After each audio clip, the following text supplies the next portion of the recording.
Hey, what's up, everyone? I just want to share a couple of things with you before we start the show. The first one being May 27th until the 29th, the Charlottesville Arts Festival is going down, and I'm really excited to be going back there because the last time we did the festival there, it was a great turnout, connected with a lot of great people, artists, creators, and it was just an overall great environment. So I look forward to going back to Charlottesville for this 3-day event. And Saturday and Sunday, I will be doing demos throughout those days. So it's going to be an exciting time. So again, if you're anywhere near that area, Charlottesville, even if you're in Richmond, definitely worth a trip. It's a great art community. I think you'll have a lot of fun. It'll definitely be worth the drive. Just spread the word, and I hope to see you there. Now, the second thing I wanted to share is a heads up on this episode, because it wasn't until after recording I realized the audio is not the best, at least not to my usual standards. Usually I have a pretty good audio, but because the way I had the camera, or rather my iPad set up for to record video, I had it flipped. Usually I have it faced and have it in selfie mode so that I can see how well we're in the picture and just kind of monitor our distance from the microphone. So I think we actually kind of sat a little further away than I normally would have from the microphone, and didn't capture, just didn't really grasp our vocals, and perhaps I didn't have the gain up high enough. I don't know. I made some mistakes, and I do apologize. I'll make sure I do better next time. But I hope you can still enjoy this episode. I had a great time sitting down with my guest, just getting to know them and share their story with you guys. So, without further ado, let's get to the show. Start the countdown, G. Oh, that sounded weird. I don't know. I guess I'm just damn, was I too weird the first time we met or anything? No, you seem pretty cool. Right. Seem like just a typical weird artist like myself, Well, you're very calm, very calm. So I am very calm. I'm a very quiet person, so I'm not when I drink, I used to get louder, but not really anymore. Right. Yeah. Well, alcohol is another. It is an elixir that sort of allows you to express yourself a little bit more, than you normally would in public. Definitely. We've all been there. Yeah. And what a time that is.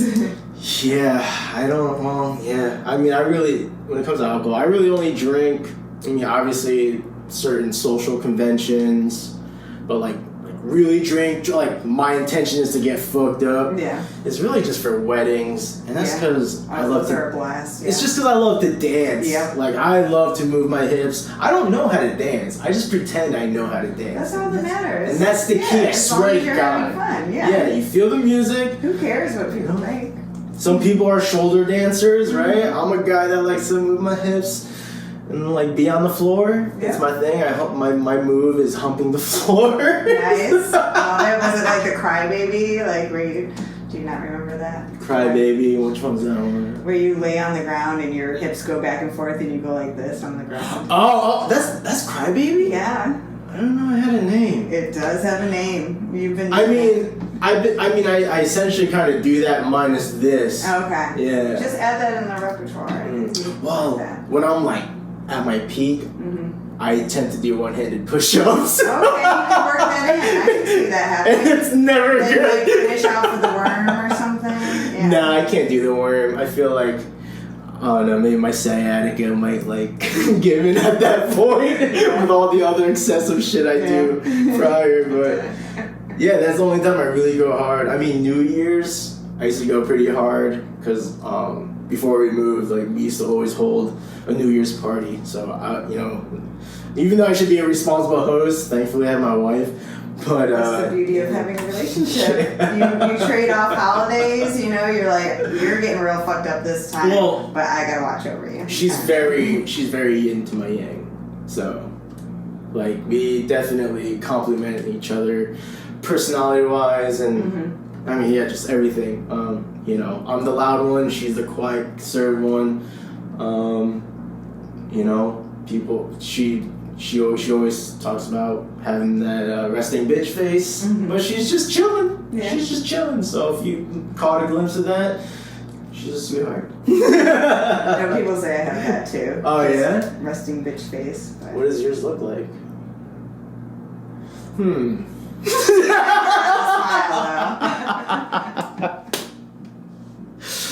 It is a little... In the restaurant industry, you can give someone the eye, especially when you're bartending and someone like just bangs on the counter or something, you just like... No, that makes sense though. I think, I think some people, it's something you develop. But when you're born with it... you don't. But when you're born with it, it's a little harsh. Alright. Well, I haven't even done a proper live introduction yet, so I'm gonna get into that because you probably thought we started the podcast, right? No. Oh no? Okay, good. All right, it's cool. Well, cue the music. What's up, everyone? Welcome back to another edition to Rated G. I'm your host, G. Terado. And I have a very special guest for you today, but before I introduce her, I just want to welcome any new listeners or viewers tuning in for the first time. Welcome to the show. This is generally an art podcast where I sit down with other fellow local artists and we simply just talk about art and life and everything that keeps us in that grind. So if you enjoy that content, please be sure to subscribe, whether you're listening on podcast or watching on YouTube. Do all the things like, share, subscribe, ring the notification bell so you can keep up with all the current uploads. And be sure to check out the show notes as well, where I'll provide all the links to mine and my featured guests' active platforms. All right, and that way you can follow us outside the podcast and check out what we're really all about. So yeah, is that it? Oh, and anyone that's tuning back in, welcome back. I appreciate you. I'll send you a nipple picture or something. I don't know how I went with that one. Sorry. But anyway, shit. With me is a local artist. I might botch this because you are many things. So if I miss any. Okay. All right. Mixed media artist, painter, also jewel. Is it jeweler? Jeweler. Oh man, botching this right now. Welcome for the first time, Renee Kelvin. And don't you worry, welcome. Wow. Thank you for having me. Yeah. It's a pleasure. But you are one of those artists, which I feel like I've been coming across a lot nowadays, that is not just one type of artist. You do the jewelry. It looks like you do mixed media as well, right? Like you're using textures and not just paint. Yeah, I've been doing a lot of experimenting recently. That's been fun. So like, I mean, if someone says, "Oh, what kind of artist are you?" What is your go-to description or category? I am a painter. That's usually what I say. Okay. Because that's what I was trained in school, and I also went to the art school for art education.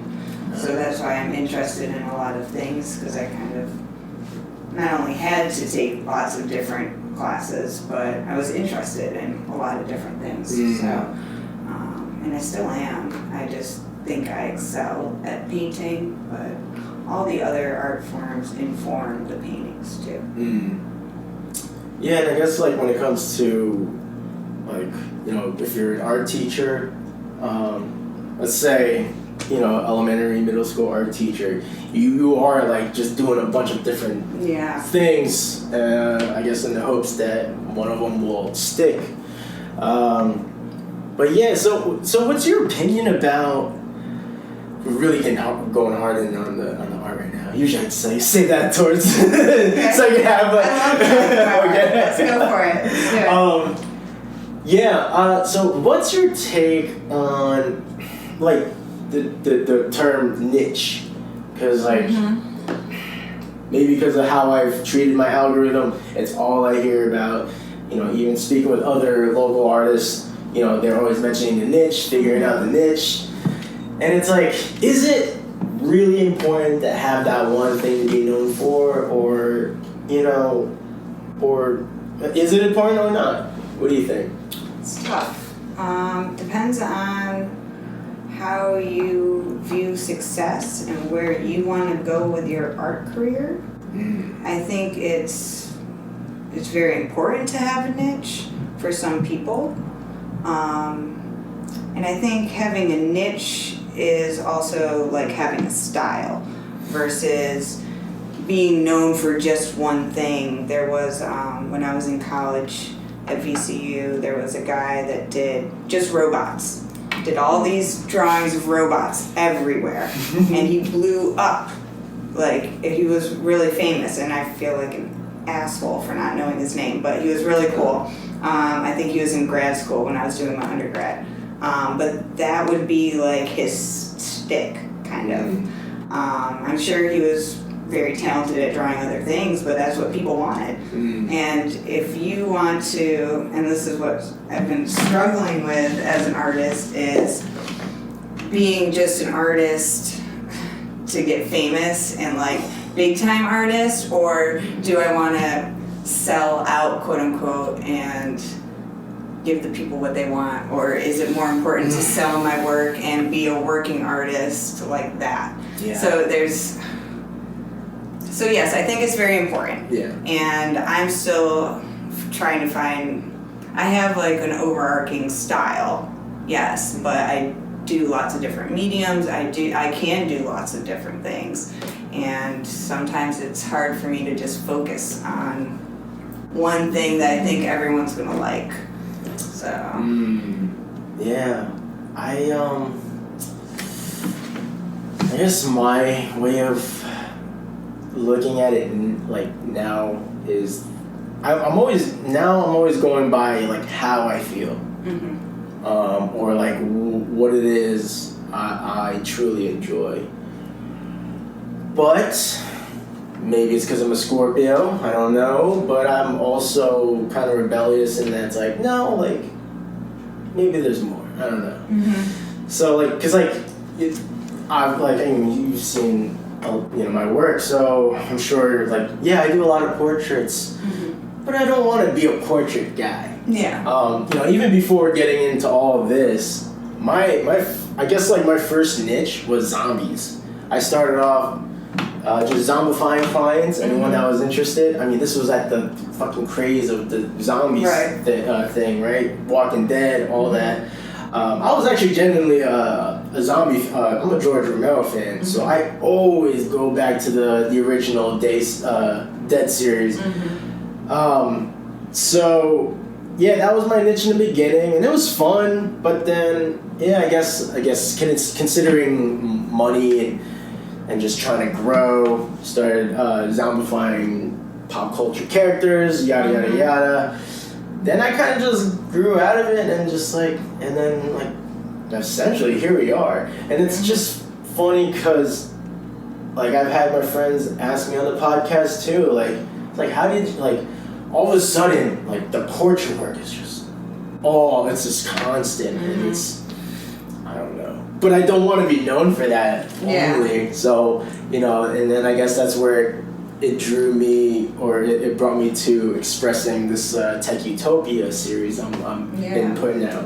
I love that idea. Thank you. I really, really enjoyed that. That was... No, I really appreciate that because that one, I'm just like, I don't want to say I have doubts, but I'm like, I don't know how well it'll grab people. But the last couple of markets actually have, like, it's been well receptive. At least, like, my robot stuff, which is why I was kind of, like, laughing when you mentioned robots. I'm like, oh, man, I'm seeing it, There's a lot of shit going on. I love that stuff, though, and I think it's so relevant for today. I think it's current. There's an artist that I'll write down or send to you that does really large-scale works that have a say on technology and how it's kind of taken over our life. Same with social media. Lori Lipton Draws, I believe her name is, but I'll send you the link. Very detailed, all pencil sketches, huge. And I feel like if you wanted to do huge stuff, you could totally do it, and make a whole commentary on it, Yeah, I would love to scale up. I just don't know what it is right now that's holding me back, whether it's just where I'm at right now and, like, not having to have that worry in my head right now, or something even, deeper than that. But I always say, I'm like, I would love to scale up. I just don't have the confidence to actually do it. And although I did find an app called, I want to say it's Da Vinci's Eye. Okay. And I'm not going to be able to describe this well, but it's like you use your iPad and I guess, I don't know if you focus on the art or on the wall space, but it projects, it'll take your artwork. I guess you have to have it on your art. But it'll, like, have on the screen, it'll have it as if it's, like, on the wall. And then you kind of, like, it's like almost tracing it. It's putting up a cartoon, sort of. I think I've seen that. Or it's just kind of like a projector for your phone, but compact. Yeah, exactly. Right? Okay. Yeah. So, I've been meaning to download that and try that out. I'm going to try it with the gifts you brought me. So, because that's the thing too. I don't work on canvas generally. So, that's another thing I keep telling myself. One day, one day. Well, what's nice about having free stuff is, you don't have that sensitivity to material sometimes, where you're just like, you don't want to get started because you're afraid that you're going to make a mistake. And sometimes you'd really have to just play and, like, just get it out, even if it's not good. You have to, and it's really hard to release. Boy. So I've been quite vocal about that too, especially recently, because I apologize in advance if the smoke starts going No, it's fine. I'll just get a little bit of the contact. I mean, the vent's facing me, so I was kind of hoping with the air on it would just keep it towards me. Oh, damn it, G. What was I getting at? Preciousness of material. Yeah. Playing. And if things are not good. Yes. Yeah. I love you. I'll throw it out there. Thank you for reminding me. Yeah, like I envy people that can just, whether it's meditation, whatever you want to call it, but able to just do strokes of whatever, material you're using. Like, I envy that, because when I try to do a rough sketch of anything, boy, it just turns into a complete thing. And you get very immersed into it. Oh my God, every time. Committed. Like, the mini sketchbook, like those portraits, they're, like, I just say it's conditioning, it's warm-ups. Yeah. Like, that's just how I stay loose if I've gone a couple of days without drawing. But my intention is usually just get it out. Just, get that energy out of my hand and the creativity. But then it's just like, oh, there's something. And then it's just, you know? But yeah, it always turns into that. And I mean, that's okay too. It's cool. I don't know. Painting or with a new material, like with the canvas, like, why not just... Because I want everything to be good. Yeah, I understand that. But sometimes you have to, like, make mistakes to find something new. Yeah. Which is funny to work with watercolors, because it's not very forgiving. No, not at all. But that's as as free and chaotic as I'll allow myself, and that's during like a piece for somebody or a piece to sell. But when it comes to just like sitting down and just like, you know, having at it for fun, it'll be fun. It'll be a fun start to like a serious finish. Yeah. Yeah. So, if you don't mind describing your paintings to the audience, especially just people that are listening, sort of your style, how would you describe it for them? I mean, obviously, you're gonna have to find her on Instagram, follow her, check it out. But for now, I'm working on trying to be better at describing my work, so I will do my best. Okay. But I have a very colorful palette. I like to work quite large, usually. Recently, I've been doing some small stuff on paper, but normally it's large and on panel and acrylic.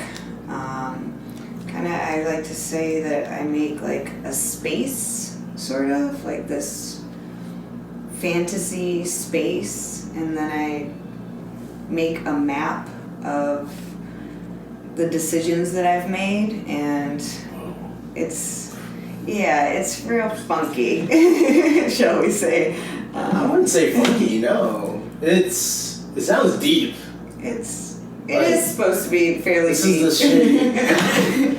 I mean, you don't need this to get into her work, but it sounds like shit. Like, yeah, I feel you. And I would say, it's definitely a space, like an aura. Mm-hmm. I do love the colors you use. Thank you. But yeah,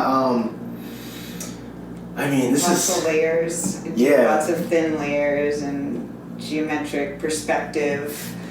Just kind of to have the viewer go on this journey with me of making a decision. And a very life-changing, shall we say, decision in my life or event, and all the things that lead up to that. And how do I visualize that? And how do I visualize that event without using objects or things that are recognizable at all, just pure feelings, I guess, very simplified symbols. Yeah, that's pretty deep. Because, I don't know, I have like a weird,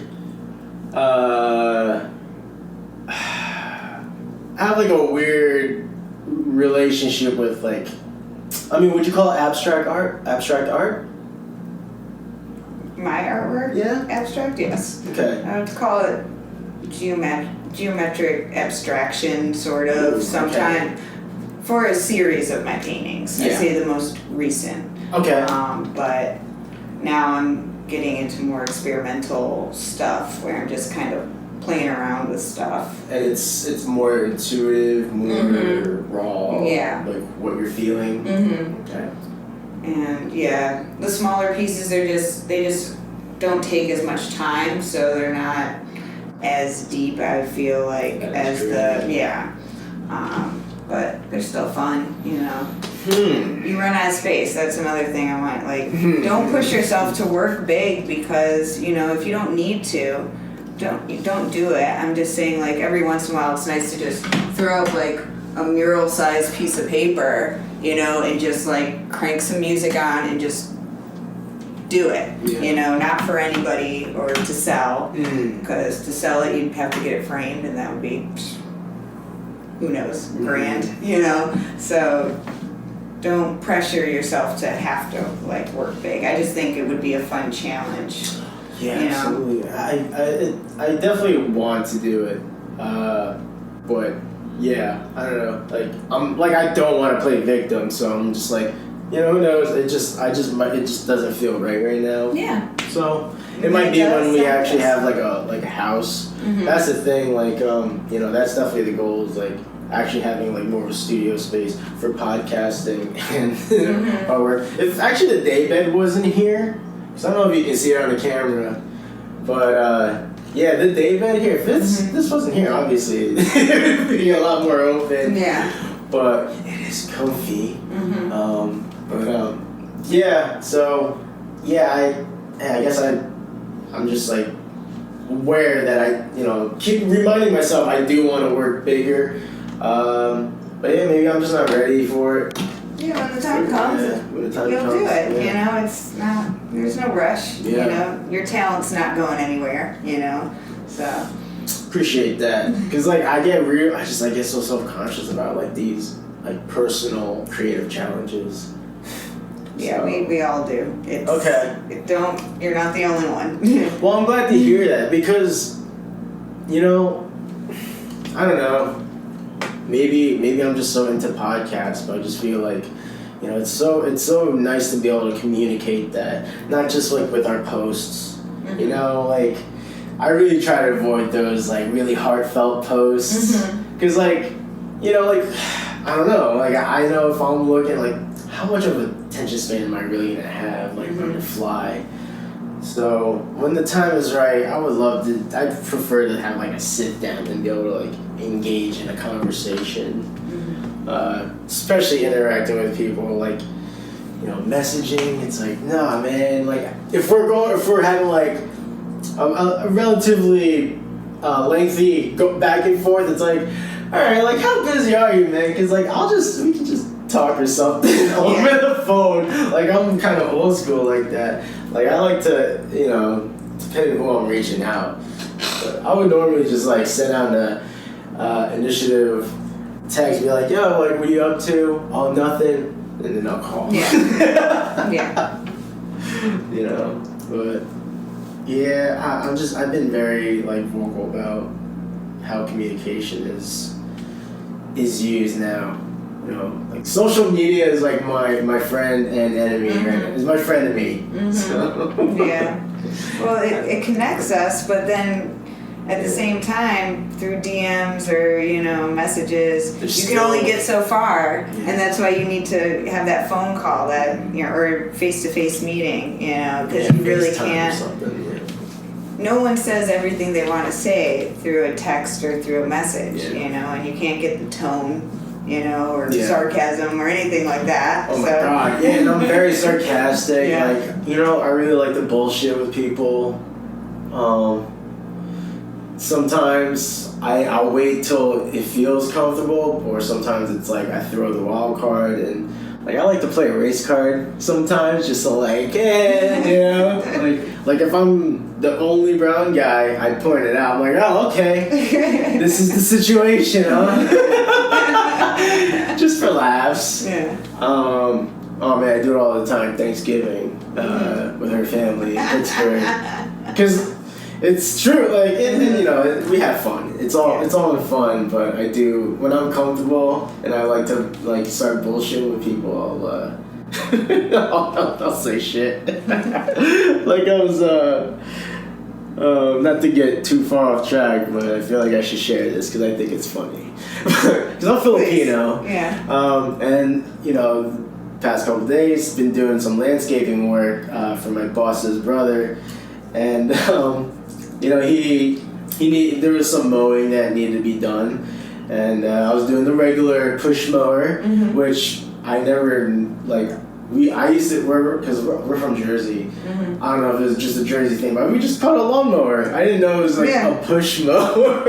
Yeah, it's a lawnmower. Right. Yeah, okay, just different terms. It uses gas though. It's not like one of those old school ones that. Well, I got to use 3 different types of mowers. Oh jeez. Yeah, in one day. Look at you. Yo, that shit was hard. Like my arms are like sore from it. But yeah, he's like, how did it feel? Using the push mower. I was like, oh yeah, it was good, man. Like I felt like a real Mexican. Thanks, bro. And he's like, oh, come on, bro. Because I used to say, I'm like, yeah, Filipinos are like the Mexicans of Asians. So. I'm not completely wrong. I mean, Spanish is in our language, so Spaniards took over. Yada yada yada. Back to the art. I don't know if you've done any homework, but I tend to shit. That's just fine. Okay. So, aside from painting, you do jewelry. Now, when did that become a prominent thing to your creative business? Let's see, I mean, I always liked to bead when I was younger, but I guess I started taking it more seriously. Did you make those lizards? The beaded lizards? The geckos or I don't know, but it was always like a lizard shape. No, You didn't make those? I made a snake. Okay.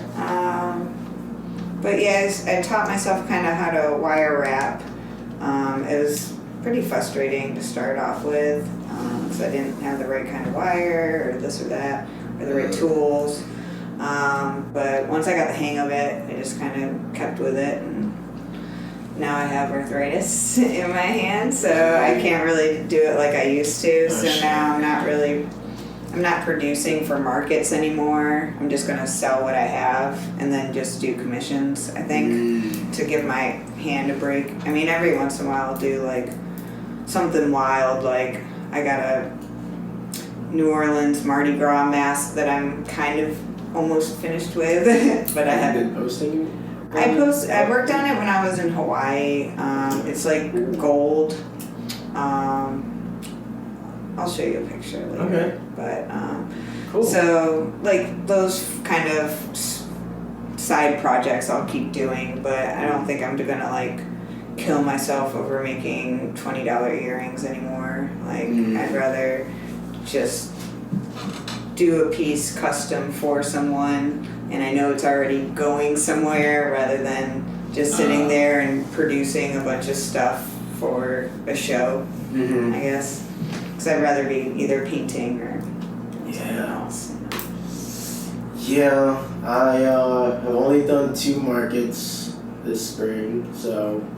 Yeah, how did the Charlottesville one go? That one was great, actually. Good. Not just because it was a cannabis fest, but yeah, we were in the profit margin, you know, so that's, you know, like it took a while to get there. Like last year, I mean, it was a different setting last year. You know, we're still kind of shaky with COVID, but or recovering. But yeah, like we were just barely breaking even last year, and you know, I only did like 3 or 4 events. I'm losing track, but yeah, it was successful.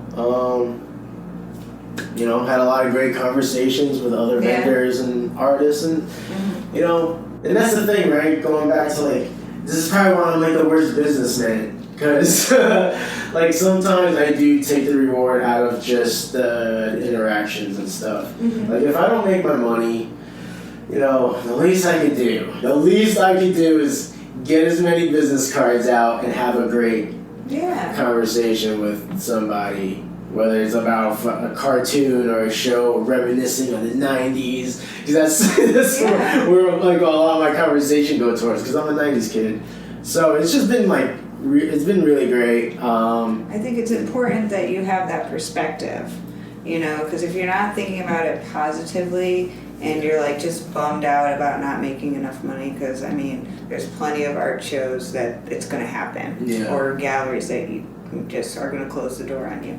But if you think about it as, you know, I met some cool people, we had some great conversations, who knows, down the line, they'll be thinking of you when they want, you know, some artwork for their house, and you made that connection, you know, and it was a meaningful connection. It wasn't just like, hey, how are you? And they bought a print. Like, there's a story to go with it, you know? Yeah. So I'm glad that you have that perspective, and I think it will help you on your journey. Thank you. Yeah, because I've always questioned if that's like you know, a good way to look at the situation. Because anytime I mention that, you know, Art of G Terado is a legit LLC, you know, it's a business, and I have to pay all the taxes and whatever. And they ask the question, oh, like, you know, like, how well are you doing, or, you know, how much you making, whatever. I'm like, yeah, well, you know, I'm working on it. But it's, but But yeah, like I also like I can't stress over money. It's not. Yeah. Like I definitely go through financial depression. Mm-hmm. You know. But I know my situation. You know, we've only been here for like a year and a half, so I thought after living here for a year, like I should have been. I don't know. I had higher expectations, so I'm like, am I moving in a right pace? Does that matter? Like, I don't know. Like, I was putting a lot of pressure on myself. So, yeah.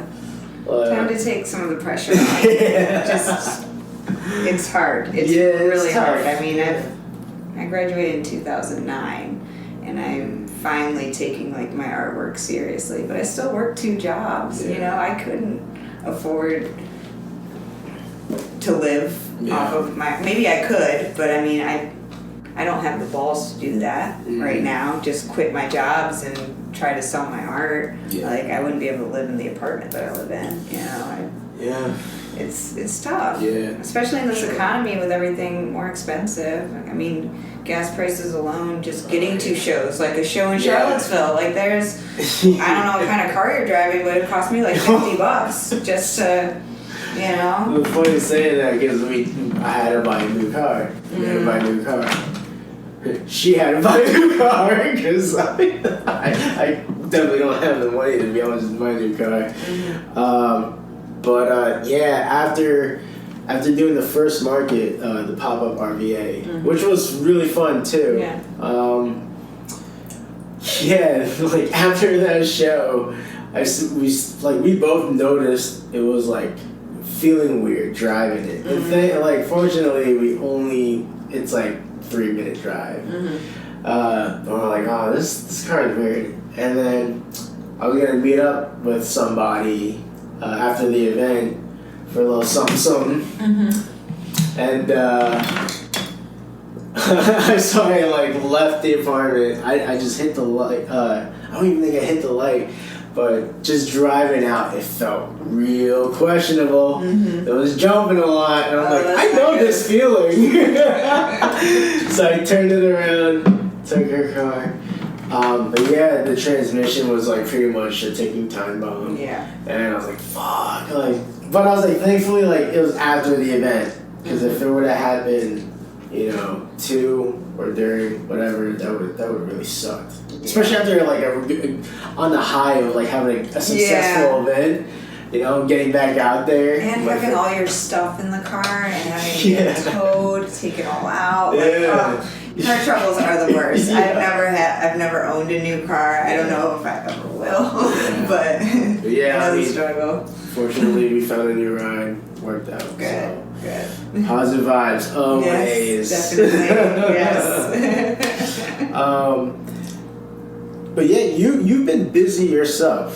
So you're working 2 jobs aside from the art.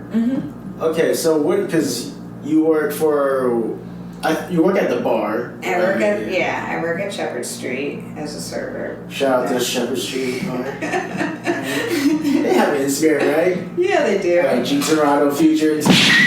You know what to do, alright?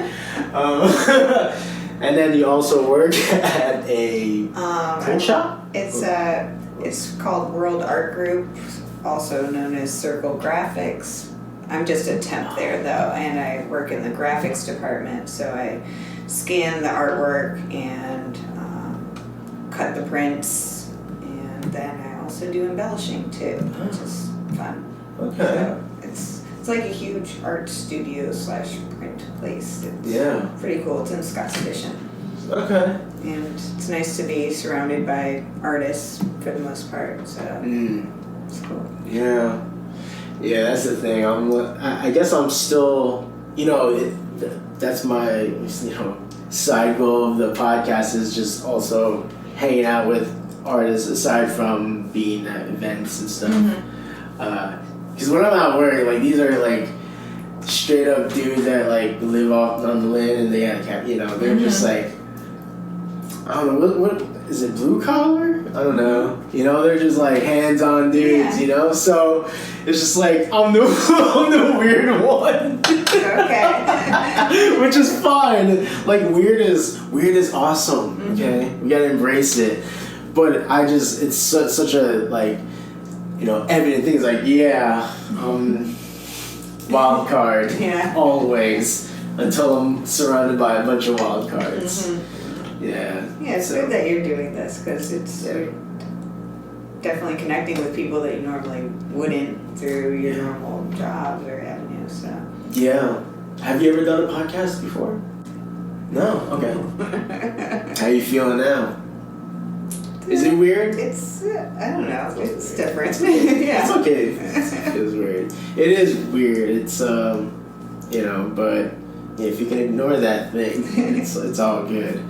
I hope to keep being able to bring in live guests. I mean, I love doing it through Zoom, especially editing purposes, because it saves the video and the audio if I need separate or both, and it just helps with the camera cuts, you know. So I love it, but to be able, it's just I'm always talking about like just being in the room and just kind of feeding off vibes and stuff, and just like really feeling, you know, just being in the moment.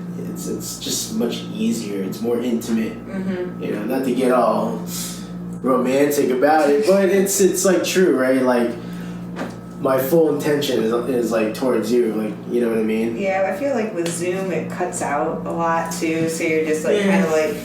There's like a delay. There's definitely a delay. I mean, with some people some people pull it off well. But, you know, kind of like going back to, you know, the opportunities we have with social media. I mean, I'm very fortunate. I don't always want to keep shitting on it. I am grateful for like how far we've come, because we had a great friend in Luanda, Angola. Okay. This young artist, great kid. You know, unfortunately, you know, to say like I don't like to always have extensive conversations through text, but he's a special, you know, like, definitely. You know, like, like it has to be like a good time, like the connection has to be good over there, to be able to do a FaceTime. But he's just like a great kid to talk to, and we just like geek out to like whatever, to art or like anime usually, comic books. But he's just a great kid, and just a lot of things. I mean, it's just the podcast has been so fun and awesome because being able to have these experiences. So I don't know, I try to make sure I express that. You know, I'm always like just so thankful to have people just to sit to take time out of their hands and, you know, have some deep conversations, and then you know, who knows, you might find yourself talking about poop for like a hot minute, and then back to art, because me likes poop jokes and fat jokes. Okay? I am that type of guy. I wanted to ask you, I don't know if it's okay to ask, because I was actually brought up that you should never ask a lady their age, but I feel like we're close in age. Yeah, we're the same age. Are we? Okay. Because you say you graduated in 2009? Okay. Yeah, I graduated 2010. I'm like, I feel like we're around the same. Because everyone I've been connecting with, they had been like younger. So I don't know if I'm putting out like a certain vibe or not. I don't know. Or it just happens that way. But I'm like, But I was like, you have a maturity. And I'm like, oh man, we might be the same age. But then I'm like, I'm not mature, so I don't know what I'm actually saying right now. I'm really not mature. Yeah, I mean, I might fool you, but there's still certain aspects that I don't think I'm totally matured on, so. Okay. That's alright. So you like to get weird? Yeah. Okay. Of course, yeah. Like, what makes you like, I don't know, like I feel like there's two types of people. I'll break it down this way. Okay. Alright? There's two types of people. There's the type where one person hears a fart like, they either go, okay. Or there's the one that goes, ew, or makes a face. And I'm the one. I mean, so I love my grandmother to death, and I know she'll never listen to this, but shout out to grandma. Art museum, and she was kind of walking along, you know, and of course it's silent because and she just has this smallest little boop, boop, as she's walking, and then she goes, oh, oh, like it scared her. You know how like puppies do that, like they look around, like the little pop? Yeah. And I just cracked up. And I was with some of my other family, and I just looked at them, and we both like. She must have been so embarrassed, bless her. Hey, you know. Sometimes you can tell when it's, you know, it's out of nowhere, you know, accidental. You know, there's accidental toots, but yeah, I believe there are those like two types of people that can really just laugh at anything. I'm with it. Yeah. I can do that. Do you like comedy? I love comedy. Okay, because we've been hitting up Sandman Comedy Club a lot. Nice. Yeah, I don't know. I feel like just the way society is, it's like, I don't know. Some people are really serious. You know, they're so woke. Right? I worry about that because I'm like, I don't know. But anyway, it's like I find myself gravitating towards people that are like comedy fans, because that gives me a sign like, oh, you can like laugh about some crazy shit, like. But yeah, have you been to Sandman? No, I have not. But I've been to. There's a place on Broad that one of my friends took improv classes at. Okay. And now, of course, I'm blanking on the name. Crap. I'll think of it at 2 o'clock in the morning, probably. But it's a small little place where they just do improv and stand up, and it's like local people that take classes, and at the end of their class, they do that. It's great, and they serve like a little bit of beer and wine. It's right in like kind of the arts district. Okay. It starts with a C, I think. Damn it. I'm terrible with. But I'll check out Sandman. Where is that at? I'm still getting. It's okay. I'm still getting. I can look it up. My phone's it's not far. everything. I mean, at least was it a long trip for you there? Okay, it's not that far from here. Maybe like 10 minutes away. Okay. Yeah, I'm not familiar with the streets yet. That's all right. Yeah, but it's a tight club for sure. So a lot of, you know, every time we went, it's been a blast.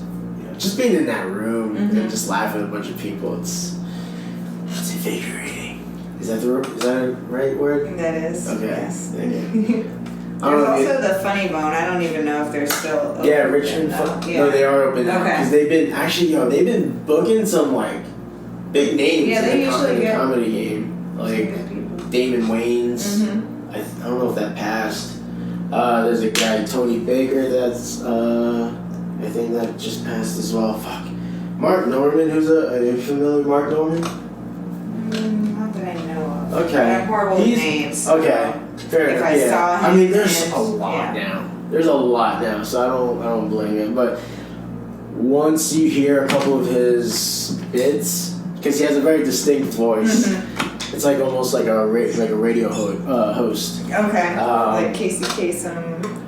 I don't know who that is. But it's like he'll be like, hey, you know, praise Allah. Like he has these weird like every time he exits, it's like what do you say? Shit, I'm Kevin Hart. But no, he's been just killing it right now. He's gonna be there, and there's so many people that they're just lining up now. Nice. I need to check that out. And there's another Funny Bone, I think. No? Is that just the one there? I think. Okay. I don't know. Maybe they expanded and I don't know. I don't go out that much anymore. Ever since COVID, I kind of don't really go out as much. But Then why is that? Is that just... trying to save money, Okay. to be honest. Fair enough.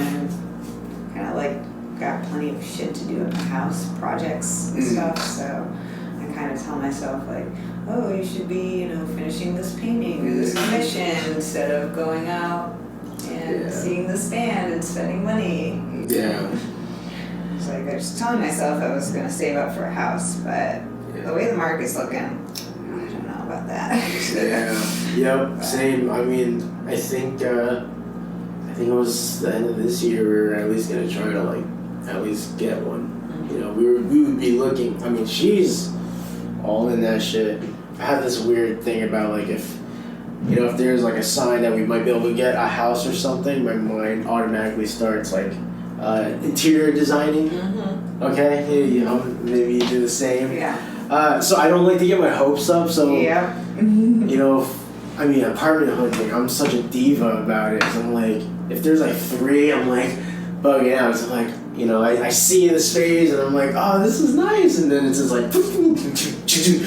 tables, couch, desk. But I really like the porch from that other one, so we can go ahead and move that over here. And this one doesn't have a swimming pool, but I want that one. Yeah. Not even that. I don't even think about replacing that. I just think what's there is there, and then I'll just put my shit on top of it. So they call those not to if there's a couple on the list, she'll know to ask my opinion about it, but she knows how excited I get. Mm-hmm. Start pre-planning in my head. Yeah. But damn.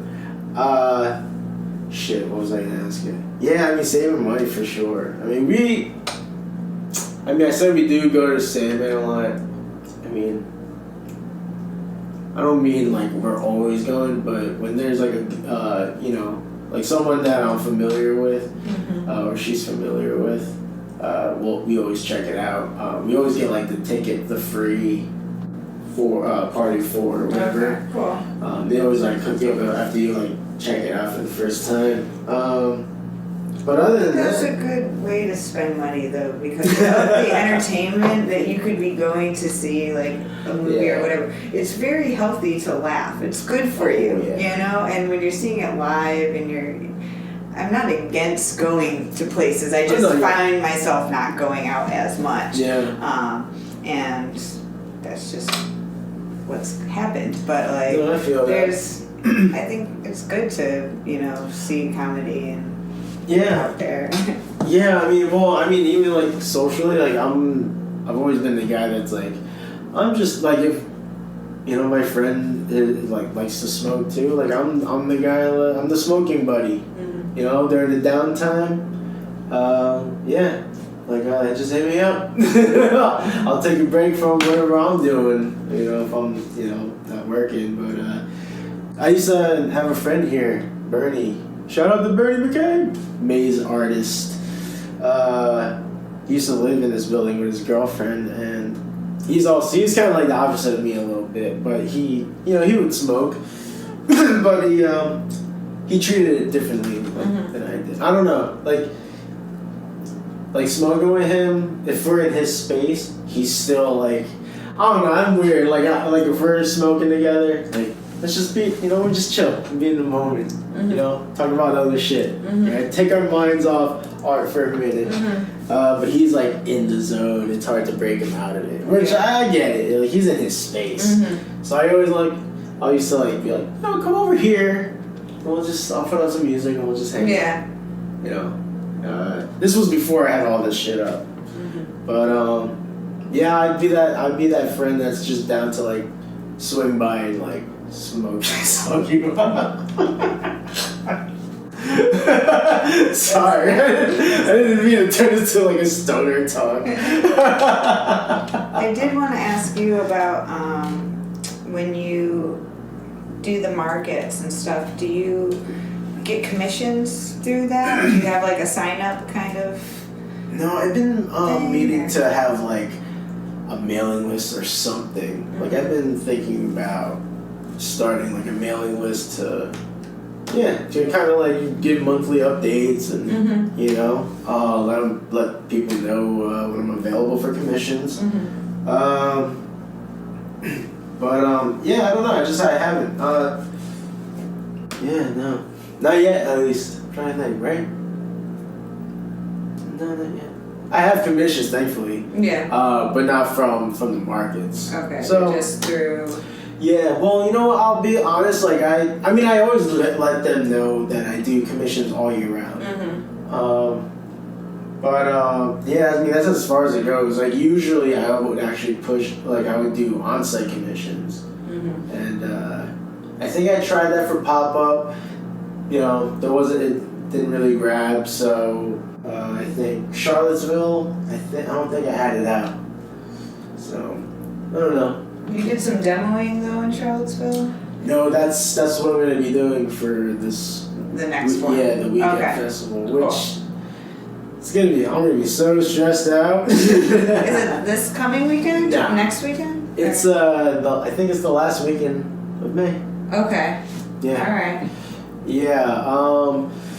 I mean, for me, this is kind of like the biggest event. Mm-hmm. I've never done like a full weekend event. Yeah. I mean, we're gonna have to probably find like an Airbnb or something. Mm-hmm. For the weekend, so I'm going back and forth. Which, I'm not gonna lie, I almost considered. But, being a smart businessman, you can write it that's off. a no-no. I mean, I could, but still. And traveling, because it's for business. Yeah. Save all your receipts, for real. I know, and that would just, I don't know. It'll stress me out in the moment. Right. Like, during, like, when we're at the table. Mm-hmm. So... And she'll not condone that. She'll be like, "I'll just get a room," mm-hmm. which is like I'm for it. 3-day event. I need to communicate with the event runner because like I essentially signed up for Saturday and Sunday.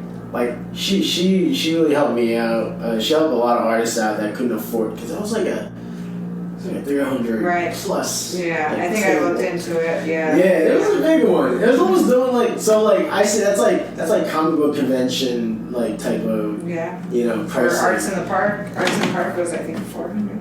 Oh really? I think when I was looking into it, it might have been a little bit more. Oh.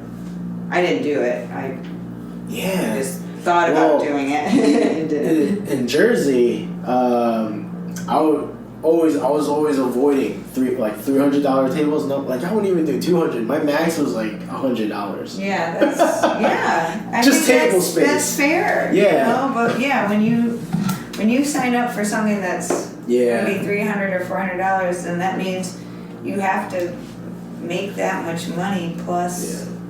It's hard to determine that and just front it like that. I'm really just begging to break half.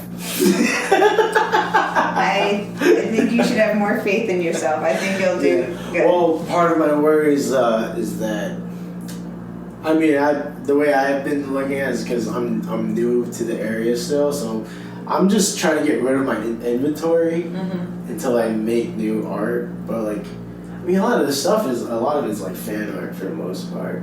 But is it all originals? I'm not talking about this stuff. I mean, I have I have 2 portfolios of original paintings and stuff, but not fan art and like original themed art. If that makes sense. But they're not prints. No.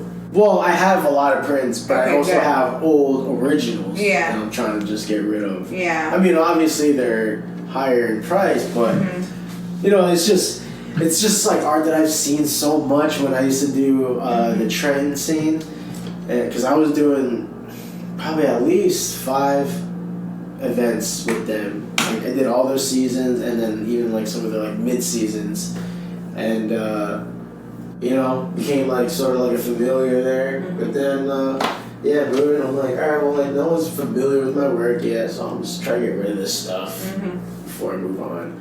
I mean, the tech stuff that's still fresh, so like there'll always be a point where I'm gonna keep working on something like this guy needs to get finished. Mm-hmm. But like in terms of like just having other art that like, you know, whether it's fan art or anything, I want to get this shit out first. Yeah, I understand. Yeah. But I'm just worried because like, all right, I did the cannabis festival.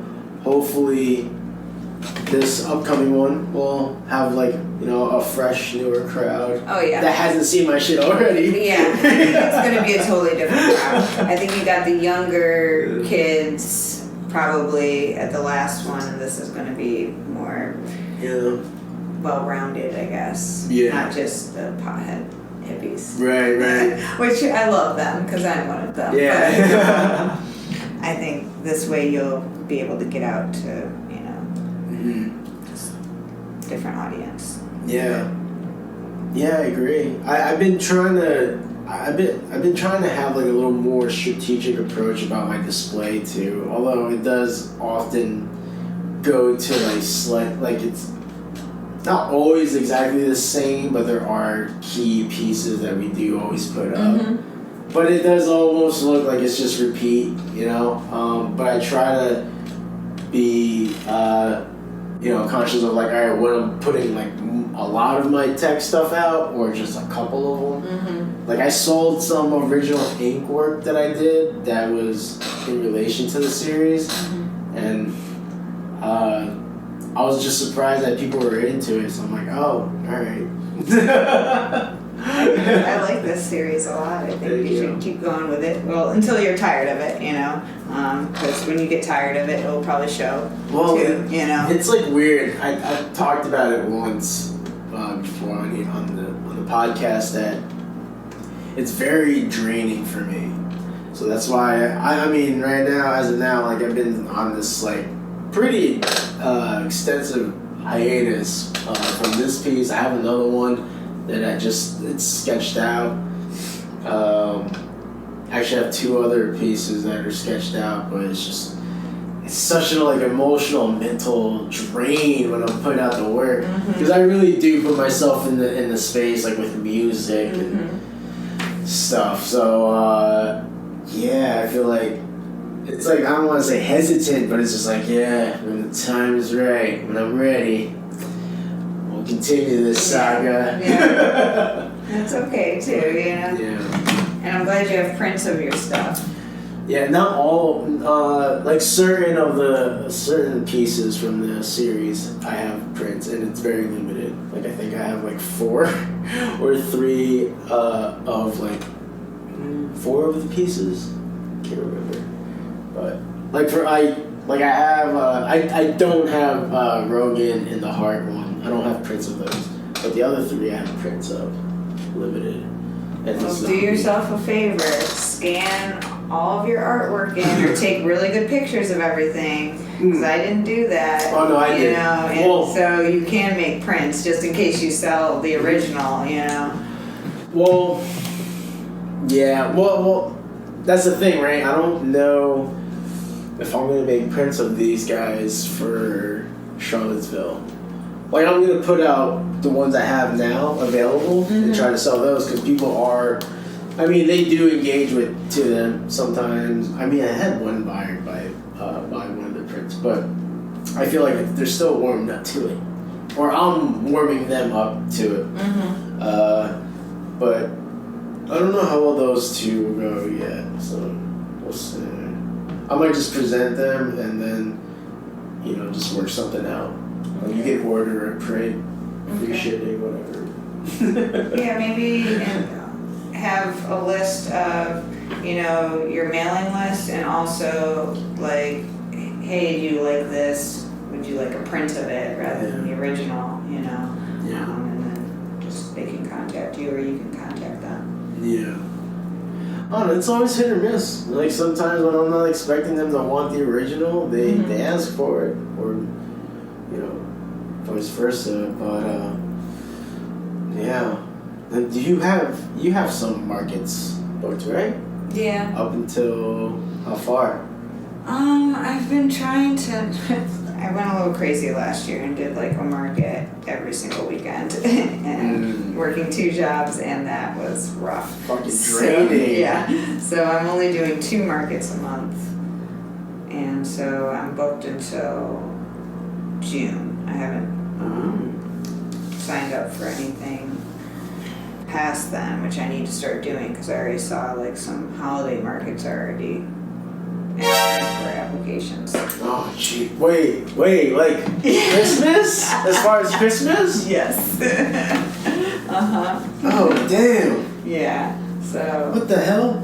Yeah. Oh, man, I'm sorry. I think I got triggered because I know, me too. I used to work in retail. Did I mention I used to work at Michael's?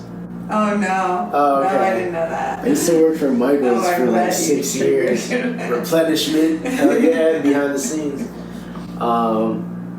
Shout out to Michael's. You take all my money. They think they did. No, you know, they gave me a great discount. I bet. You know, for working for them. Yeah. No, I was the guy. You know, I was the employee that would build the fixtures or like rearrange the store. Yeah. Overnight, did a lot of graveyard hours. You know what? I've said this a lot. If it paid better and replenishment was full time, I would have done it. I would have kept going with it. You know, because aside from working those hours, I also taught drawing classes with them. Oh, nice. So it was just it was fun doing like the open house with them. I would set up. It was like doing a market, but just like trying to draw in interest for people. Like I pretty much like taught like all ages. I would only get a few here and there, and when I would get like a handful, I would start like sweating profusely because I don't do well performance-wise. Yeah, scary. It's scary as shit. And I'm not a great teacher. You know, I always say I'm bad with words. So. That's why you're an artist. Is that safe to say? Like, can I make that claim? Is that a valid claim? I think it's valid that you are a more visual person than but you articulate well. Yeah. I can't articulate shit. And also I use mundane language, but I blame being from Jersey with that. It's aggressive. Right? Was I like here? All right. Here's a good question. When we first met, what was your initial reaction, just based off whatever appearance or hearing me say hey, or I don't even think I said hey. Then I just like Renee? Yes, you did. I mean, I guess I can't really have an off the bat first impression of you, mostly because I've seen your artwork. So I'm biased to think that you're already an artist, because since you are an artist, I've seen your artwork, and that's like seeing into your soul, sort of, or who you really are. So it's kind of hard for me to like make a snap. If I never saw your Instagram and we just met at my work at the bar, then I would be able to have a first impression, but it's kind of been okay. But you seem like a happy, down-to-earth person, easy to get along with. That's what I would say. I posted too many videos of myself, I guess. I don't know if do you catch those? Yeah. Oh, okay. I never know who's watching, so it's like, and I know I'm very, like, what's the word? Sometimes I'm a little over the top. I don't know about that, but... Oh, by the way, happy National Teacher Day. Okay. So I'm gonna say I'm gonna shout out some teachers that impacted my whole artistic journey. Starting with my elementary school art teacher, Mr. Rick Fuge. High school art teacher, Linda Pellegrino. She's married now, but I forgot her married name, sorry. I just know her as Miss P Unit. And my college professor, Mr. Bill Martone, who's unfortunately not doing so well. So I just want to put good vibes out there. Hopefully he recovers. Any of my friends who may be tuning in that went to AI, put out some love. I don't know, share a memory about them. But yeah. Happy Teacher Day. Do you have any teachers in mind you want to shout out? I think all teachers need a shout out. When I did my student teaching, it was the hardest thing I've ever done. Yeah. And especially with kids having a little computer in their hand 24/7. Like, I can't imagine. Or being able to, they can videotape you, they can record everything. Little shit. Well... Good job on all teachers for dealing with all of that. My good friend Nick Makoviak, shout out. He's been on here a lot, and he's an art teacher, and he's talked about it, especially during COVID, the whole process. I mean, I've witnessed myself because I was watching my nephew at the time, and I had to help him throughout some of the classes and whatnot. So I mean, yeah, for real. Shout out to all teachers, of course. Yeah, it's tough. It's fucking, I wouldn't be able to handle it.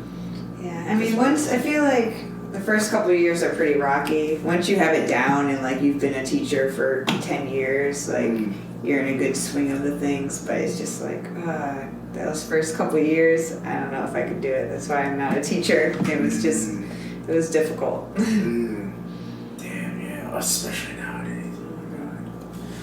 And I was a little shit when I was a kid, so. Same.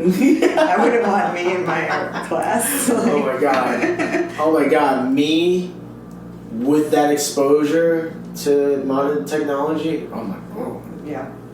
I mean, oh my god, I'm not gonna go there. But yeah, power to the teachers. They definitely need to get paid more. It's unfortunate. It's one of the most important jobs. I feel like, and.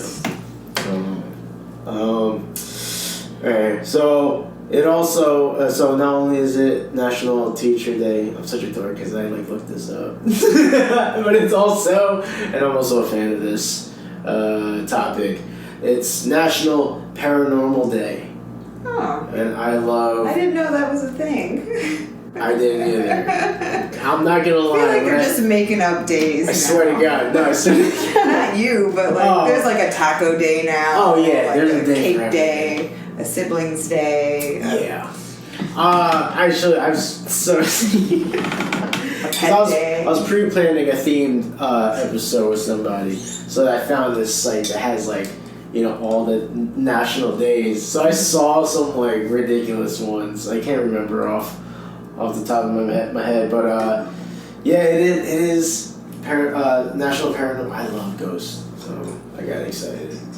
Do you believe in ghosts or believe in? Oh man, they freak me out. Yeah, I listen to lots of paranormal weird podcasts, and that's why we drink. Do you ever listen to that? No, I don't think so. Well, it's two people. The first one tells a ghost story usually, or a cryptid, or a I don't know, alien story. There's I'm into that too. You definitely like the podcast. And then the second one tells a true crime story. So you get a little bit of both. Everyone loves crime. Murder mysteries and stuff. That's the wagon I never got on. Okay. Nicole loves that shit. Yeah. I just recently got into it, but it was only because of COVID, just being at home all the time, and I don't want to watch TV all the time. I want to listen to something and do something. I think it's safe to say a lot of people got into that because it's what they were putting out. Yeah. So it's they were feeding it to you. Yeah. I don't know. I'm such a dork. I don't know. I guess for me, I already put myself in a dark enough place where if I'm sitting down and just putting something on TV, it has to be funny. It can be rarely nowadays. because I never grown up. But every now and then it'd be like a cartoon. But okay, there's grown-up cartoons. But yeah, it's gotta be something that makes me laugh. And I think that's why, especially now, I'm like all in on. I mean, I've always loved comedy, but stand-up itself, it's such an art form. Oh yeah. Whew, such an art form. And yeah, now that I, again, podcast, got to hear the insights of it, process in terms of creating, the writing, insecurities behind it, all of that. It's crazy. I feel like there's a lot of things that are parallel to just even visual artists, all artists. So it's like, but I mean, as an outsider, you would think like, oh, comedy as an art, how would artists and comedians, relate? It's like, I mean, it's an art form, and I didn't listening now. It's like, oh, it's like it is an art form. Never realized that. It's a lot. I mean, I love it even more because now I know. Shit's pretty crazy. Well, it's just another form of writing, which is an art form, and singing and songwriting and all that. Music, all of that. It just art just kind of gets up into everything. It's all over the place. You can't really divide it up and say no, you're not included in this. Yeah. Are you into sports? I mean, I know it's kind of random, but I like playing sports more than watching sports. If I'm gonna watch a sport, I'm gonna watch soccer or football. Okay. But because this is related to art, I promise. But I've become even more so now a big combat sport fan, particularly UFC. Nice. Because again, as an art form, I do appreciate the mixed martial arts. Mm-hmm. There's something very very artistic. I mean, Bruce Lee. Yeah. Man, he took forms from ballet and dancing into Jeet Kune Do. Mm-hmm. So it's just but again, no one's gonna really sit down and be like, yeah, that's an art form.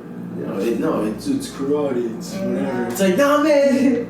Chill. Yeah, I did. There is an art to it. Ishinryu karate and got my black belt when I was 14. I think. Oh shit. So it is, yeah. When you do the stuff? Yeah, I do remember a little bit of stuff, but man, I wish I could remember it all. I'd be in a lot better shape. But I still have my size and my bow. So. You want to beat me up for the viewers? You want to pull? I didn't bring my stuff with me. Oh, you can't do a hand, I don't trust myself to do it properly either because it's been so long. I'm sure in a self-defense situation it'd probably kick in, hopefully, but the imaginary fights that you learn are very much art. Yeah. So I totally understand where you're coming from with that. Yeah. Yeah, I mean, I get it though. I forget who I was talking to. Because they look at the surface level of the violence. And I'm like, yeah, of course. But there's, it could be worse. There's a discipline though. There's a balance between there's a discipline. I mean, if we're talking about the combat aspect of it, they're beating the shit out of each other. But it's calculated, and they don't always have to get knocked out. So they can always tap out and save themselves from further injury.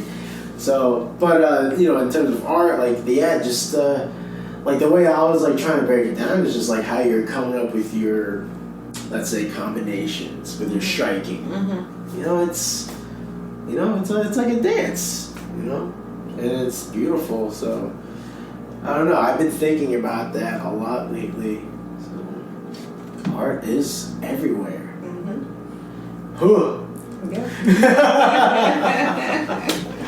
I want to go back to the markets. Did you say which markets? Which market you're doing? Coming up, I'm doing one on Saturday or the day before Mother's Day at Shepherd Street. I try to get together a couple of people, and hopefully it doesn't rain. And it will be nice outside because I want to set up outside of the patio, some tables. And then I'm doing one at Final Gravity Brewery on Sunday the 22nd, I think. And I haven't done one there, but it's always good to do them at breweries because people get a little looser, you know? Yeah. Have a couple beers, you know? Oh, yeah, buy this, sure, you know? Oh, yeah. People are in a better mood, so I like that. Again, it kind of brings out the enthusiasm a little more. And people will linger around. They're not just like walking through a market, you know. They're there to drink and hang out, and then they'll go shopping if they want to. But they're there for a while, you know. Yeah, which is probably why I still like to do like some fan art stuff. Usually it's like stuff I'm into, but if there's suggestions that people put out, I'll do some other stuff. But yeah, just to like, I mean, a lot of the events I do, I mean, every event now is always offering drinks. So, when people just want to hang out, have a good time, look at some great art, and usually, depending how well things go, it leads to a sale. So yeah, definitely. Yeah, but that's why I'll still do some fun stuff. Like I'm always, I go back and forth with the serious stuff and then the fun stuff. But there was something I was gonna bring up. Have you ever had? Because pop-up, as great as it was also very challenging. Because we had some wind to deal with throughout the day. Oh, yeah. Yeah.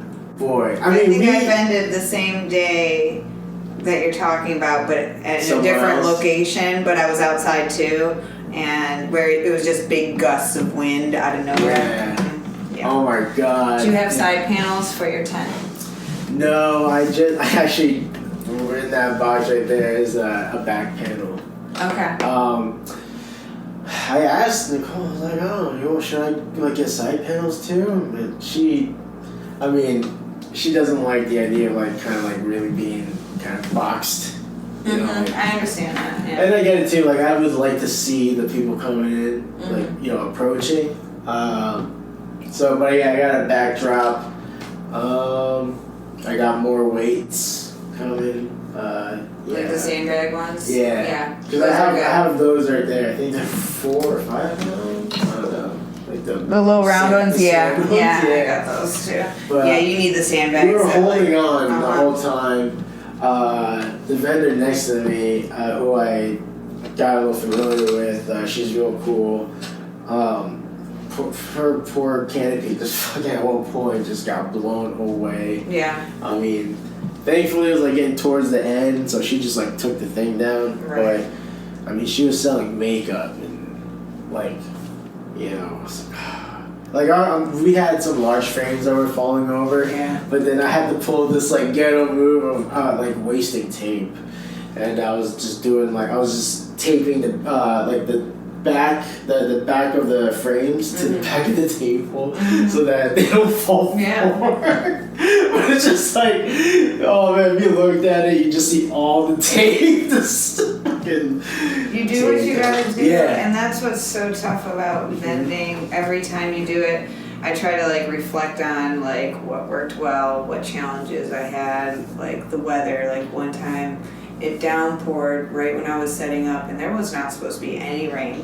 And it was how fast can I get my tent up? And it was and then once you had your tent up, you get these pockets of water that you gotta push out, which also spills water and then comes in and all that. That was my first event in Richmond. Welcome to the scene, you know. And you just gotta grin and bear it and keep going. And same with the wind. I have side panels, and they kind of help, but they also were big sails, so they were knocking into some of my frame pieces that would then fall over. And I would put up some of my frame pieces on little stands. Those got knocked over because of the wind. But other pieces I would hang from the top of my easy up. and I would do 2 pieces of hanging wire, and that was fine for the most part. I mean, they swung back and forth, but so I think I'm going to start doing that more with like pegboard, and it's a little bit more stable, but also put my side panels on. Yeah.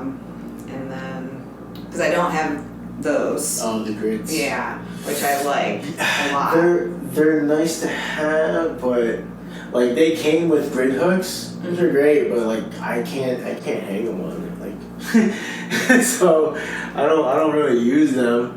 I mean, but it is nice having them around. But even having the prints on them, we had to sticky tack the back of Good thing I have them in sleeves, but we would put them on the backs and then just like extra support. But I mean, once we have the wall up, it'll make things easier. Yeah, I'm always thinking of ways to change the setup. Man, going back to Michael's, when we would do inventory and shit and like throw away fixtures, old fixtures. There's this one fixture I stole. Well, I didn't steal it because we threw it out. You're getting rid of it for them. Yeah, you were helping them. I was throwing it out. Yeah. Like we were like cleaning out the stock room, and it was like one of those hanging, like it would be like in the aisle on the pegboard, but it was like a hanging shelf, and they were tossing it out, and I think it was 2 tiers. It was for books. Oh man, that thing was so great, and I think I threw it out. It was when we were moving out at one point, but like now, like dealing with that weather, I was like, fuck, that would have been great to have. Yeah, there's so many. I'm gonna have to like swing by Michael's around here and check their dumpster. Good idea. When's their inventory? Yeah. Let me know too. We can make a party of it. That's when they're gonna start throwing all their shit out. VCU too. They throw out a lot of stuff. Kids can't bring it home or whatever. Just throw it out. VCU is huge. Holy crap. They just keep expanding. I think they're gonna like take over the city. I think. Kind of already have. It looks so much different from when I went there. Yeah. I don't even like to go around campus anymore because it's just can't park anywhere. Kids don't know how to cross the street. It's like they're blindfolded. They just walk out in traffic. Honking. You have a green light and they just walk right in front. They give 0 fucks. Yeah. I mean, that's kind of how it is up north. So. It's really funny you mention like. Yeah, pedestrians. So we had our honeymoon in New Zealand. Nice, and, cool. And they follow the rules. Like we were driving around and they had a chance to make it before the light changed. But as soon as that light changed, they fucking stopped and waited. Like no one there. Like even if there was like enough room in front of them, like they just stopped and waited. I'm like.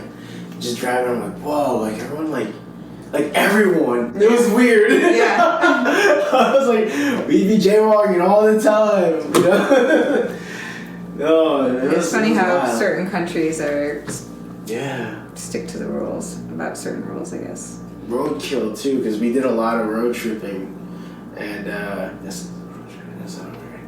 Yeah, but yeah, like I think like throughout the whole time, like the 2 weeks we were there, you probably saw like 1 or 2 like dead animals on the road. It was just like, what the hell? Not to mention things are opposite, so that was. Oh yeah. Yeah. But you've been to Hawaii. Yes. How was that? Oh, it was gorgeous. It was amazing. Yeah. Well, you were posting a lot from there. Yeah. Just went. And I really challenged myself to do things that I don't think I'd ever do in my life. So like when I found out I was going, I signed up for all of these like adventures basically. So and I was like, I'm gonna go ziplining. So I went ziplining over this valley and saw a waterfall. And I'm deathly afraid of heights. Yeah, so I was really scared. I also rappelled down a waterfall. Never rappelled down anything before. That was scary. But once I got the hang of it and like I felt secure, like I was fine. But it was like, well, I signed up for it, so now I have to do it. But if I didn't sign up for it, I would be kind of kicking myself, saying like, why didn't you challenge yourself to do something? You know, I also was in a shark like cage where like they were outside of the cage, obviously, but there was about 7 of them, and I saw them about this far away. Yeah. So, yeah, I did some pretty scary things, but at the same time, it was so worth it because I got over my fear and got to experience like a beautiful waterfall that you can't see unless you take, you know. Take it like boss bitch. That's a compliment. Thank you.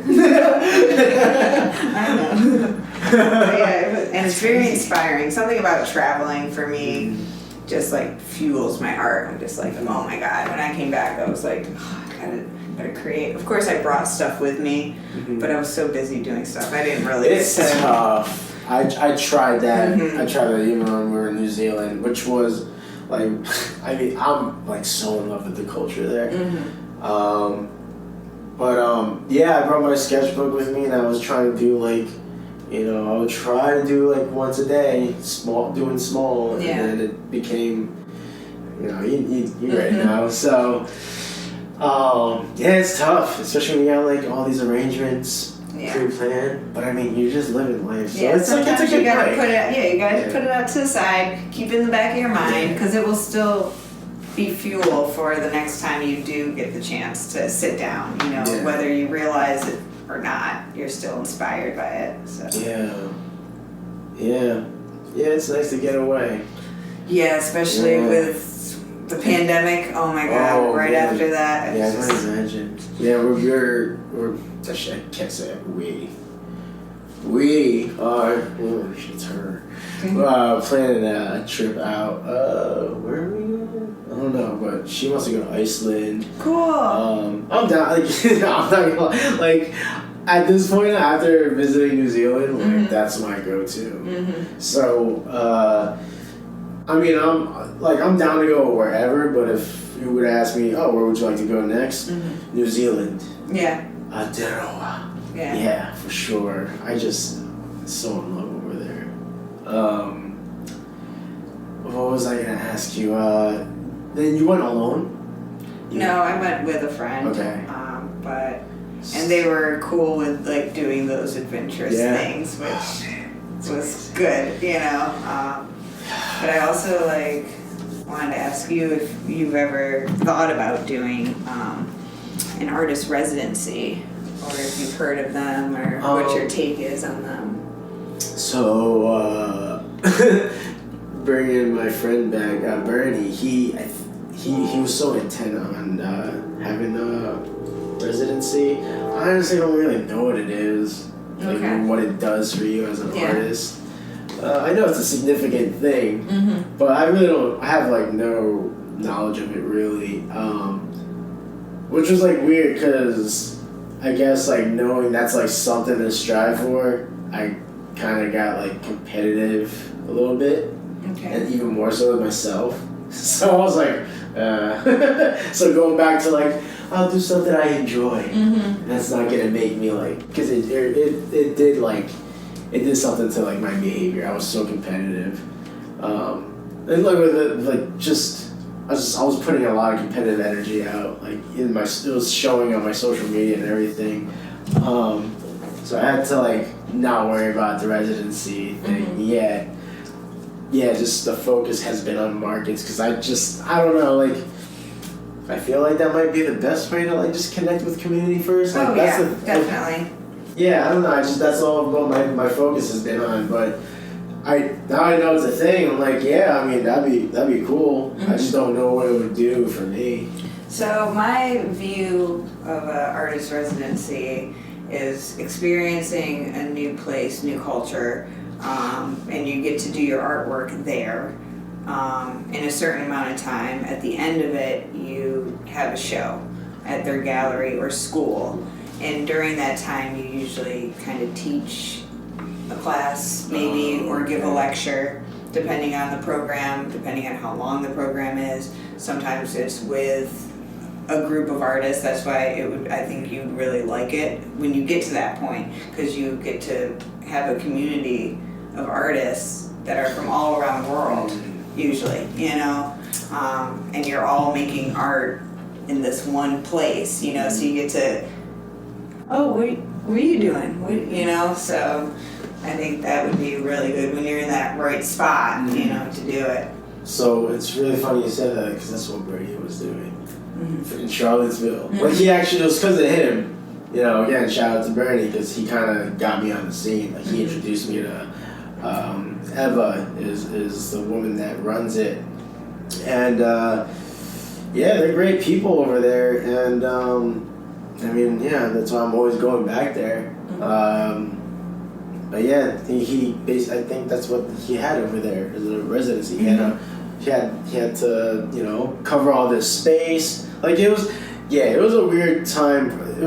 It wasn't like a great time to try to build a friendship, because he was just like in this zone of, you know, working on his residency, and I was looking for like a companion, like a friend. Like, I needed someone I could bullshit with, which is probably, you know, now the podcast has become the way it is now. So I'm like, I need someone to like hang out with and talk art, but I also want to like be silly, you know. And but, you know, I mean, I don't blame him, but he was he was so focused on work, so I don't blame him for that. But but then it was a nice push, because I was like, shit, I gotta like be serious too.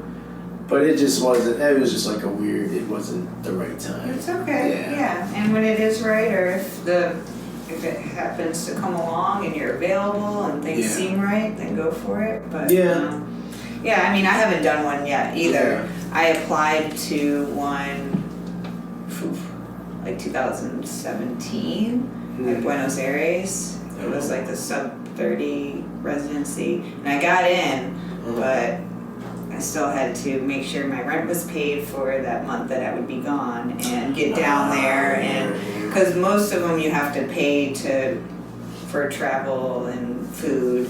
Sometimes they'll put you up in like a hostel kind of situation, but still, I mean, I was still paying back school loans. I just didn't have any money to really do it. Trying to Kickstarter, that didn't work. But I mean, so maybe eventually. I mean, like now that I'm working again, like we'll see. Like I see like how much I can invest in on something like that. But I don't know. I try not to shut anything down. I just say, hey, you know, one day, it's just another thing out there. There's plenty of, you know, smaller scale things where it's maybe not you going to another country, but you want to volunteer at the VMFA to teach classes on illustration or something, you know, where... that scares me. Yeah, I know, but you know what I mean. There's things out there, you know, that are similar.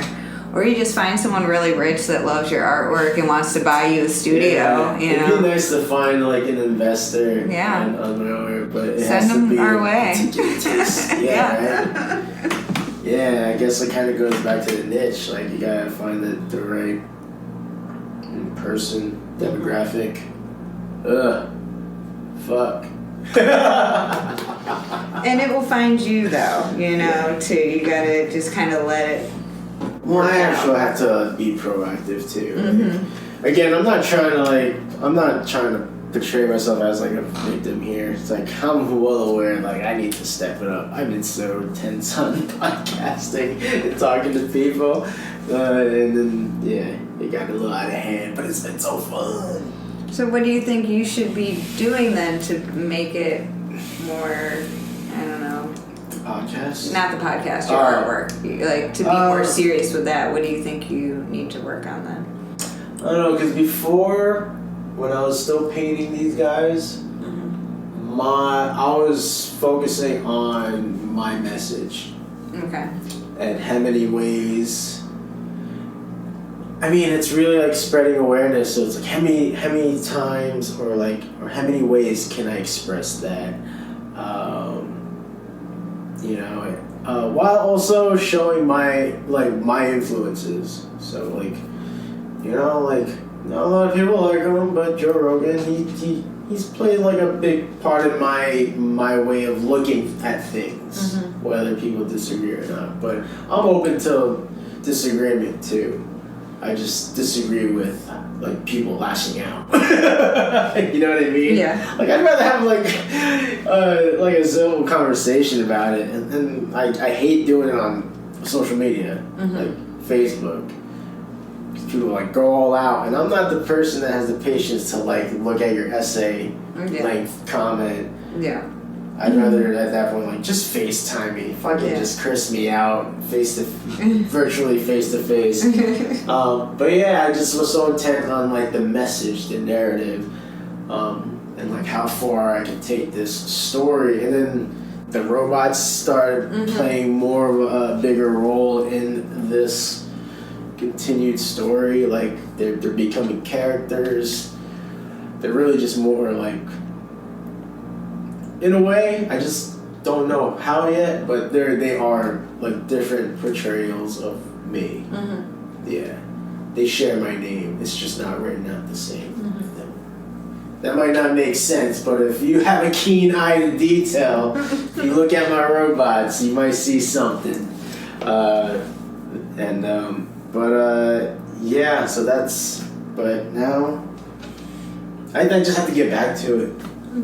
That's been kind of a topic that has been coming up with. Actually, I started like a group show kind of thing on the podcast where it's called Bitch Fest. So it's more of like, it's supposed to be fun, and we just complain about stupid shit that we've come across for whatever occasion, and and we just, that's what we do. So that's been fun. Why did I bring that up? Well, I asked you what you thought you still needed to work on. Yeah, so to be more successful. Yeah, I just need to get back to it. We've been talking about that a lot. That's why I brought that group up. Well, do you think it would help if you designated, or I'm not sure exactly how you work when you work for yourself, but do you have designated times that you sit down and make yourself just draw? I have reminders, like on the daily of like itineraries.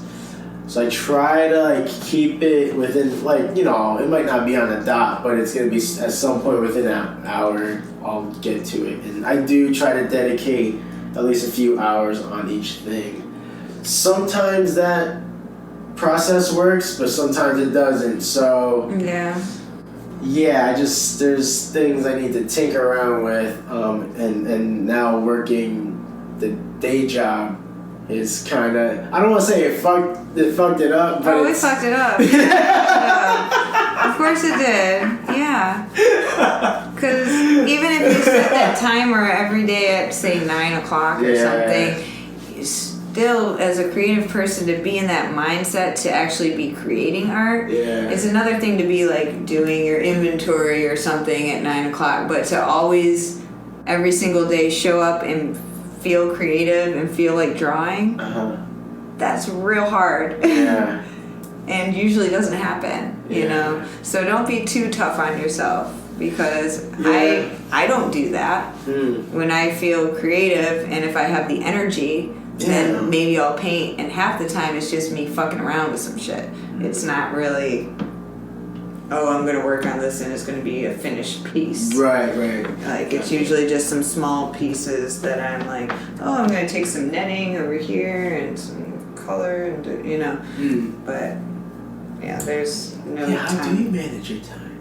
I'm over here bitching about my life, but like, you're working 2 jobs and you're working on your art. It's like, how do you find time for that? It's tough. How's your sleep schedule? My sleep schedule is non-existent. I usually sleep about 5 hours. Because, I mean, I work in the restaurant 2 nights a week, and that's nighttime, so that's from 2 in the afternoon to midnight or later. But then the day job is 9 a.m. to 5, you know? So But I give myself Wednesdays and Fridays to do art stuff. So that includes creating along with inventory or paperwork or keeping up with social media, which is actually a lot harder to keep up with than for real. I really ever thought it would be. And everyone is so good at it's it, and it's like, I hate and love it. Yeah, same. I feel so narcissistic. There was at one point in my stories where I would pixelate my face. Because I was just so tired of seeing my fucking face. But, whatever I'm advertising, I like to talk. So I want to be as personable as possible. But I'm like, at the same time, like, fuck, I don't see my face. Yeah, I never show my face on... You don't. Anything. I commend you for it. But it's like, I just kind of have to accept the fact, like, well, I have a podcast and it's video now, so, I've been on the fence about starting a separate page for it. But again, that's more fucking shit to manage. Yeah, might as well just. I mean, I think it's an offshoot and it works with what you're doing already. Yeah. So I don't think you need a separate one. Well, I try to keep it as creative as possible. Like I love editing, I really do. So when I can put that energy out, focus, and have fun edits, I'm gonna really have fun with it. I went to school for animation, media arts and animation. So a lot of my courses were, of course, animating, character design, editing. Oh yeah, sure. Why not? No pressure though.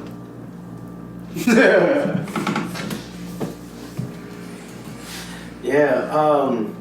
Now, are you here? I don't know if you mind just like talking about it, but with marijuana, right? Because the stigma is still out there. Typical stoners just sitting down, getting high, watching TV, whatever bullshit, right? But I mean, fucking, if you can treat it like, I obviously not in this situation, but I do tend to treat it as like a medicine. Like it helps me fucking. If I don't smoke because I'm out, like I run out, I literally sit around with my my watercolor rag, and I dry my hands are always sweaty, so I just sit here for like an hour or so just drying my hands so I can sketch something and not wrinkle the goddamn paper.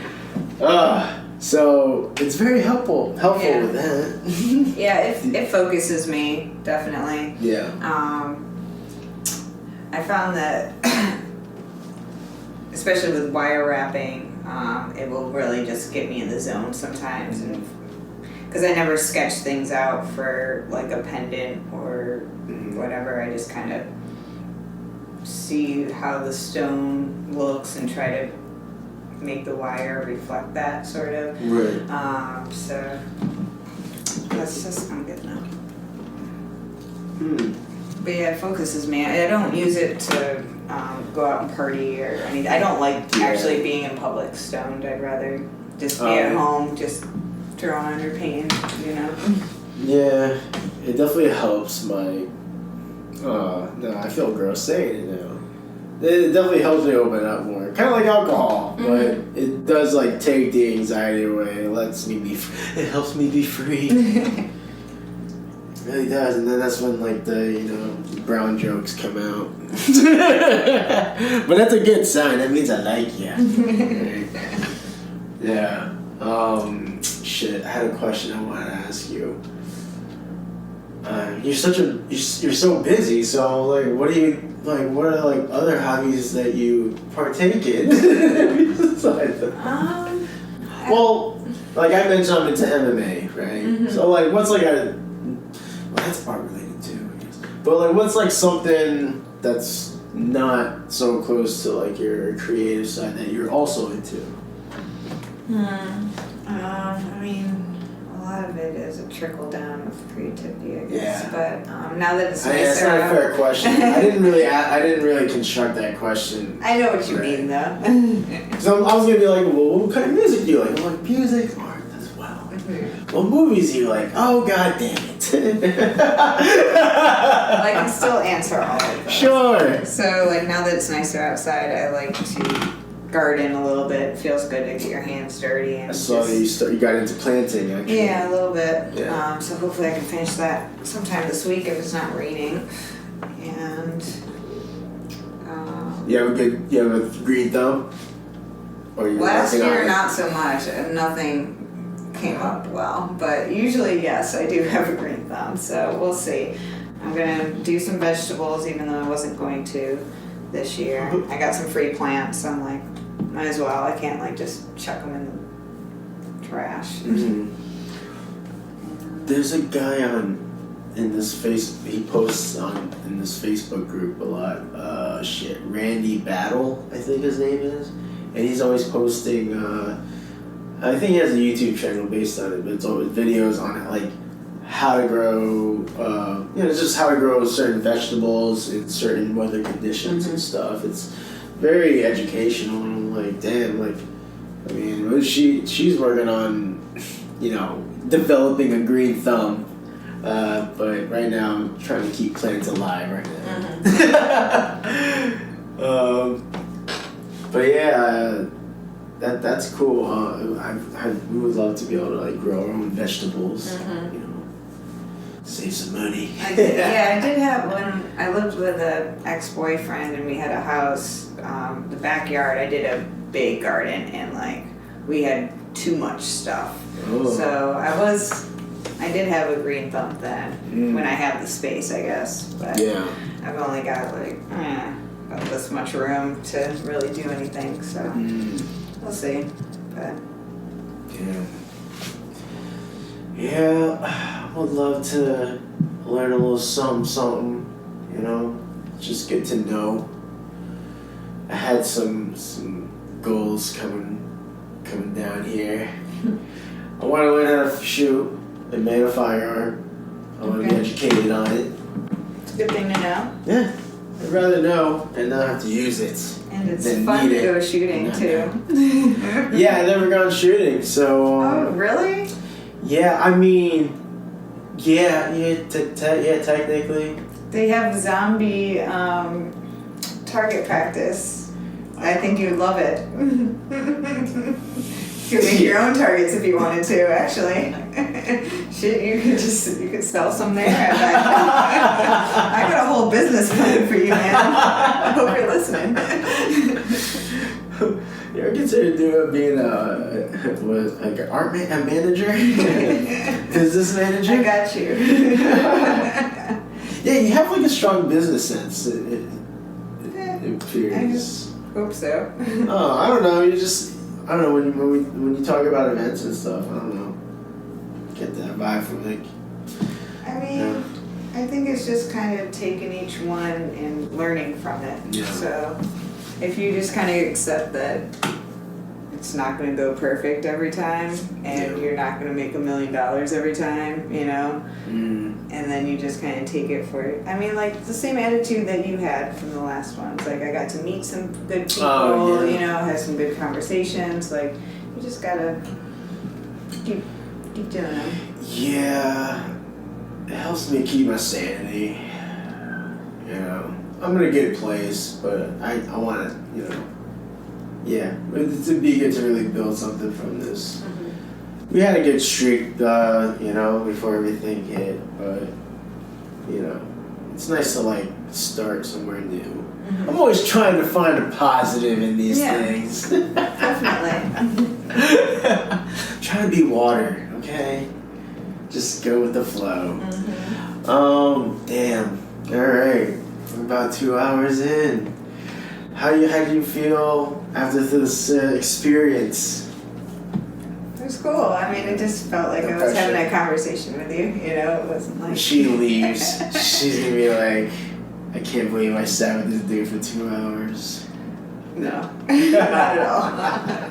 No, I enjoy talking about art and learning about another artist and cool. their struggles and techniques and all the things that we have to deal with that they didn't teach you this in art school. No. Oh my God! Don't even get me started. Yeah, that could be a whole nother Yeah. episode on like what they should have taught us in college. Oh yeah. And how much goddamn money we paid for. Yeah, how much money they still owe. Yeah. Oh my God! Yeah. Yeah. I do. I love these exchanges. It's like, it is. That's what I was saying. It's okay to say if it's weird because, right, we are having a genuine get together, getting to know each other. Of course, but we have these recording devices here. But I'm documenting these raw exchanges. Mm-hmm. But there's so much value. Sometimes, it's funny because I do review them, mm-hmm. and I hate reviewing the ones that I do alone. But it's fun. I'm sure that's kind of odd. Yeah. But it is fun going over, the recording with another artist because you just learn so much about yourself as well as the other person, mm-hmm. and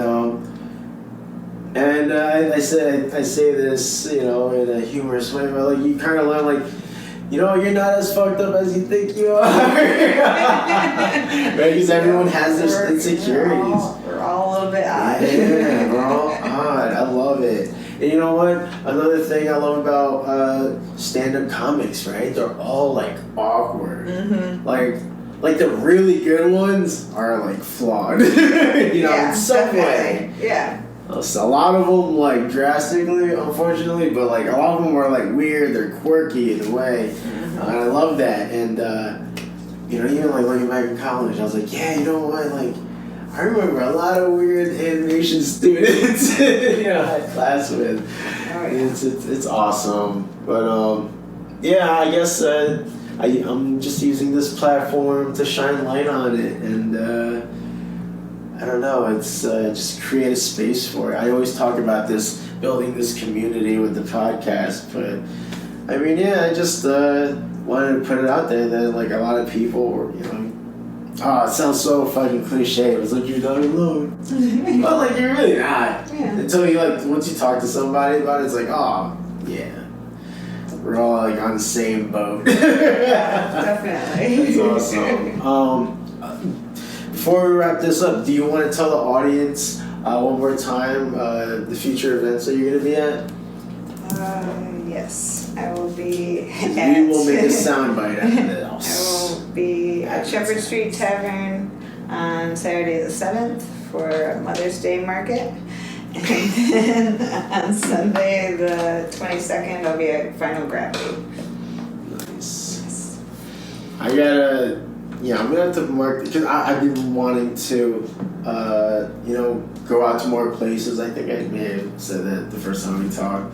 But I need to get that out there more and check out more events, and get a look at, the scenery. But anyone who is tuning in that is a local resident here in Richmond, come through. Mark your calendars. Be sure to follow the link in the show description so you can follow her and her artwork and all the things she's got going on. Am I forgetting anything? I don't think so. All right. Awesome. Thank you for having me. This has been a pleasure. I'm glad you had a good time. I had a great time. And I hope those tuning in had a great time listening and watching. Stay safe, stay healthy, stay aware. We'll catch you on the next one. Bye-bye.